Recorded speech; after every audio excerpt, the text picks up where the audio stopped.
হাদিসের মধ্যে আসছে যে ব্যক্তি রমজান মাসে রোজাগুলো রাখবে এবং কোরআন তেলাওয়াত করবে, কিয়ামতের ময়দানে এই রমাদান এবং রমজান মাসের ফরজ রোজাগুলো এবং কোরআন আল্লাহ তাআলার কাছে ওই বান্দার ব্যাপারে সুপারিশ করবে।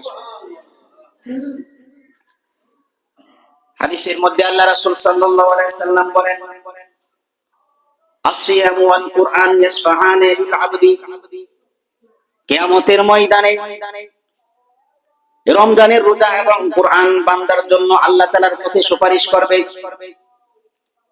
ইয়াকুলু সিয়াম, কিয়ামতের ময়দানে রোজাগুলো বলবেন, আই রব্বি মানাতু আত-তাআমা ওয়াশ শাহাওয়াতি বিন নাহার, হে আল্লাহ আমি রোজার কারণে রমাদান মাসে ওই ব্যক্তি দিনের বেলা খাইতে পারে নাই এবং সে নিজেকে অনেক গুনাহ থেকে বাঁচিয়ে রেখেছে, সে নিজের বিবির কাছে যাইতে পারে নাই রোজার কারণে, আমি রমাদানের কারণে।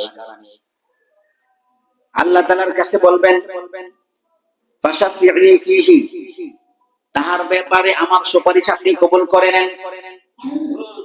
রমজানের রোজা এভাবে সুপারিশ করবে, তার ব্যাপারে আমার সুপারিশ আপনি কবুল করেন। ওয়া ইয়াকুলুল কুরআন, এবং কোরআন বলবে, মানাতুন নাওমা বিল্লাইলি, রাতের বেলা আমি তাকে ঘুম থেকে জাগ্রত রেখেছি, আমি কোরআন তেলাওয়াতের কারণে সে ঘুমাইতে পারে। সে কোরআন তেলাওয়াত করেছে, রাত্রি জাগরণ করে কোরআন তেলাওয়াত করেছে, রমাদান মাসে কোরআন তেলাওয়াত করেছে, নামাজের মধ্যে কোরআন তেলাওয়াত করেছে।